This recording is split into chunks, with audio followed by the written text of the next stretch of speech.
Hazrat Mahdi, like the Prophet Abraham, will be unjustly arrested and imprisoned. The Prophet Abraham rejected the bigoted and idolatrous religion inherited by his people from their ancestors and defended and conveyed the true faith. He demonstrated, with evidence, the invalidity, flaws, and contradictions of this false religion, which the tyrannical deep state of his time had compelled his people to follow. The deep state, regarding the Prophet Abraham's faith-based struggle as a great threat to its established order, authority, and mechanisms of interest, decided to silence him and make an example of him. For this purpose, enemy law was applied to the Prophet Abraham, who had been declared a tyrant, although he had not committed any crime in reality.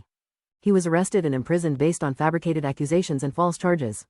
As a result, the Prophet Abraham was imprisoned for a total of 10 years, part of which he spent in the dungeons around the Van fortress. When he broke the idols, Nimrod imprisoned Abraham. When this news reached Nimrod, he imprisoned Abraham.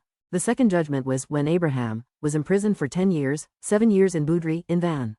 Throughout history, deep states have treated individuals they perceive as threats to their ideological systems and networks of interest as follows. They declare them as persons dangerous to social order in the established system. They fabricate false charges against them. They conduct defamation and slander campaigns to destroy their reputation. They arrest them on pretentious and false pretexts. They carry out unlawful show trials. They sentence them to severe prison penalties with no legal basis.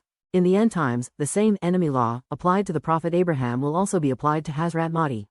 Under the instigation and targeting of the Antichrist system, namely the British deep state, Hazrat Mahdi will be watched and placed under surveillance, be slandered and defamed, be subjected to vile attacks by hypocrites and polytheists who claim to be Muslim, as indicated in the Hadith. 70,000 people from my community wearing turbans will follow the Antichrist.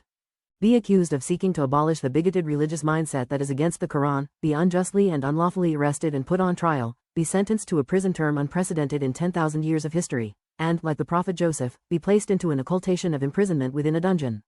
These matters are known from hundreds of hadiths of our Prophet. At present, Mr. Adnan Oktar, who is imprisoned in the Van high-security closed penal institution, regards his sharing of a similar destiny with such blessed figures as the Prophet Abraham and Hazrat Mahdi, and his enduring of the same severe injustices, as a beautiful and meaningful manifestation of divine destiny, and he welcomes this with great joy and gratitude.